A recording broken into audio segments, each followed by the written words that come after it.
Doing things is hard. I don't want to work. And you know what? Come to think of it, I don't think I will. Yeah. And why work when I could just sit in bed playing SimCity, eating frozen chocolate bars and feeling good, parentheses real. Why work when I could just sit on the couch scrolling through TikTok for hours while slowly slipping into a depressive state of body issues and self-loathing? Why work when you could just not?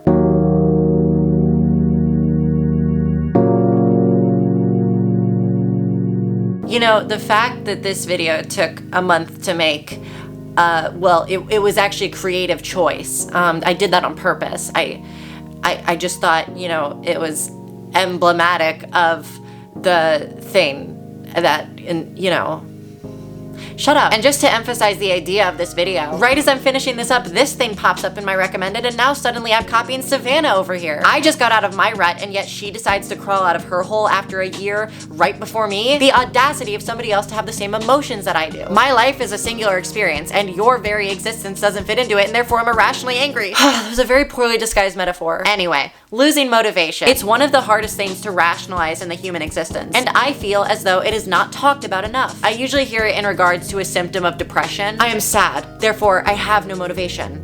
It's Shakespearean, if you will. It's f***ing stupid. But I want to talk about what happens when one succeeds the other in a non-traditional way. I can't work, I can't think, I can't create, therefore I am sad. Losing motivation doesn't have to be and often isn't exclusive to creativity. I'm just using that because it's what I'm most familiar with. Write what you know, boys and girls. And burls. You're burls. Non-binary people are burls. Burls. Don't you love it when somebody from not your community comes in and names your community? The true Columbus way of doing things. I should not compare myself to Columbus. He did a lot of bad things. Anyway, and before you click off, I promise you, this is not gonna be some depressing video about the limitations of the human psyche and mental health. This is gonna be as lighthearted and digestible as possible. Chapter 1, Embracing Death. Have you ever noticed, and maybe it's just me, productivity feels good actually? Crazy revelations is always Mia, thank you.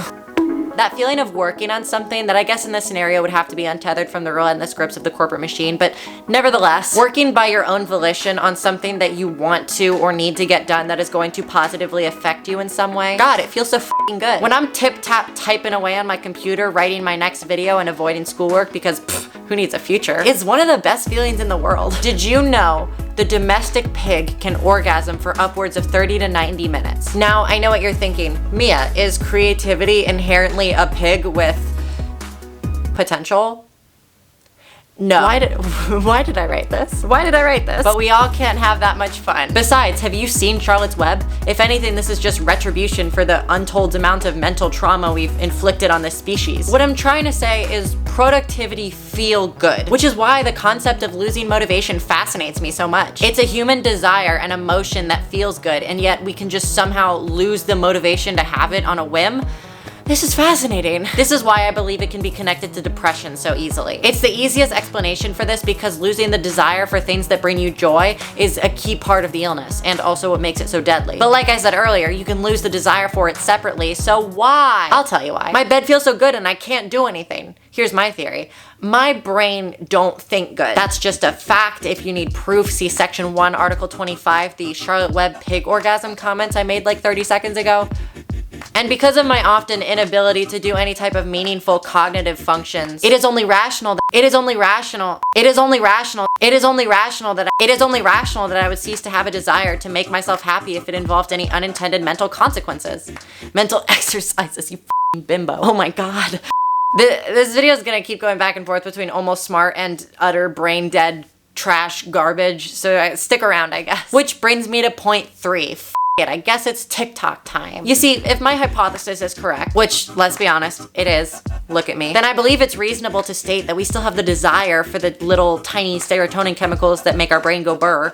Scientifically, of course. However, when we, or more honestly, I, am in that state of mind, I'm subconsciously going to take the path of least resistance. I could work to get that hit of brain juice, parentheses scientific, or I could scroll on my phone for 3 hours and receive the same neurochemical reward that I would have anyway. I think that's why people do drugs. drugs. I think I just discovered addiction and then presented it in the most self-centered way possible. Thank you for watching. They call me Pablo Picasso because I'm a goddamn artist. And also because, like many of my American peers, I too will probably die of heart disease. That's just a hypothesis. Am I implying I'm important enough to be assassinated? Am I the JFK of my generation?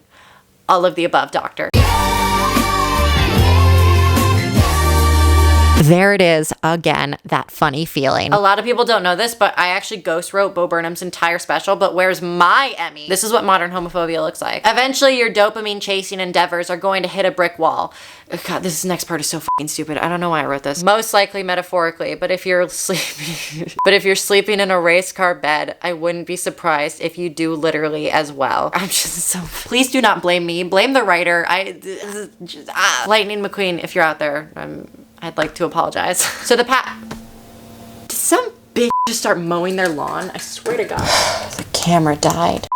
So the path of least resistance is starting to cause some friction. The universe is an unjust and cruel place. You could also optimistically look at it as like a natural internal system keeping yourself in check. But optimism is for little betas, and if you're watching this or on the Mia Cole channel, we are all sigmas here, okay? The feeling of existential bliss is cut short by a cocktail of anxiety and regret that even the chattest of hangovers could not hold a candle to or something. I don't know. I lost interest in the sentence as I was saying it.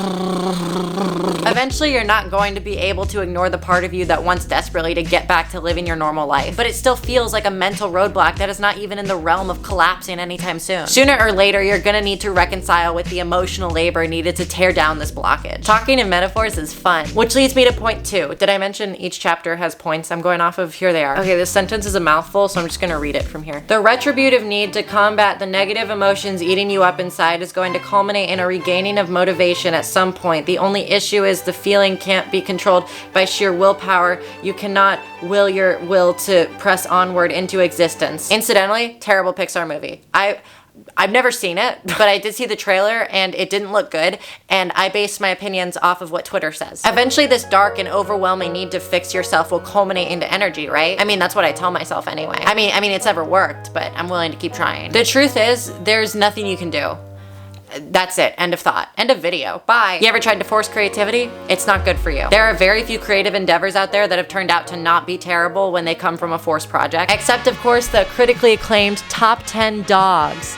Yes, Top 10 Dogs. It's been called innovative and good. If by innovative and good you mean dog shit garbage. Hey, you. Yeah, you. Do you want to go into a mental spiral that might lead you into a metaphorical catatonic-esque state of being? You don't? Well, too bad. We're gonna push you into one. Imagine for a second your mind is the ocean. Creativity is like playing in it. It feels good, it's fun, you have a feeling of freedom, and it's a great experience. But eventually you're going to get tired, and eventually you have to get out. The issue is the ocean has a current, and the longer you're in, the harder it is to fight. And the farther you get, the less likely you are to come out.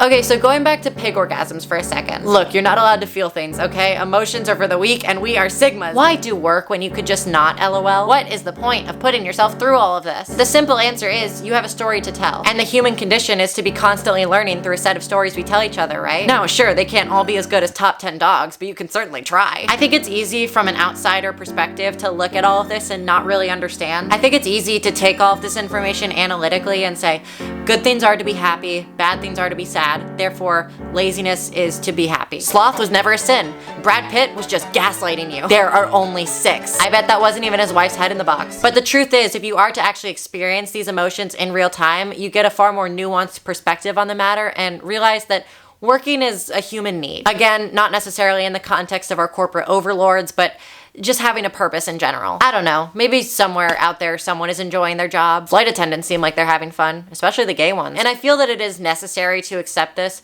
not just to qualify my hypothesis, but also just to remind myself that doing things is not bad. It's easy to have a lot of existential angst about the world because the world is an existentially anxious place to live. I just had to look at colleges for the first time, and it made me realize that time is not a social construct, but rather a thing that does exist and ultimately will kill me. I think if there's anything you could learn or take away from this video, it's that I'm a lazy piece of shit. But more importantly, the inherent need to have a purpose in life and spend your time doing something is not bad, actually. Unless, of course, you can't find a purpose in life, at which point Twitter is free. Cancel God, I guess. Hashtag God is over party. Imagine the Twitter caption guy having to come up with a description for why God is canceled. In an effort to disregard a certain fundamental human emotion, the desire for productivity and purpose, vigilante mob justice has endeavored to cancel our Lord and Savior Jesus Christ. Thoughts and prayers. I think I just said God and Jesus were the same thing. I don't know. You think I proofread these fucking scripts? I'll let you take a guess at how proud my parents are of me. It's thesis time, whores. Doing things is hard, and it's so easy to just not. However, I do believe it is a necessary desire in all of us to get things done, make an impact on the world, share our stories. Creativity is not something I have to run from just because it has pros and cons. Not everything in life is a clear-cut agent of good or bad. Maybe the best way to not get thalassophobia, the fear of the ocean, is to just accept everything comes with risk. Maybe the best way to prevent the cycle of produce, consume, die is to be vigilant about your mental and emotional health and not overwork yourself. Maybe the best way to prevent thalassophobia is to work like a pig having an orgasm. Let me explain. I mean, like for 30 to 90 minutes at a time.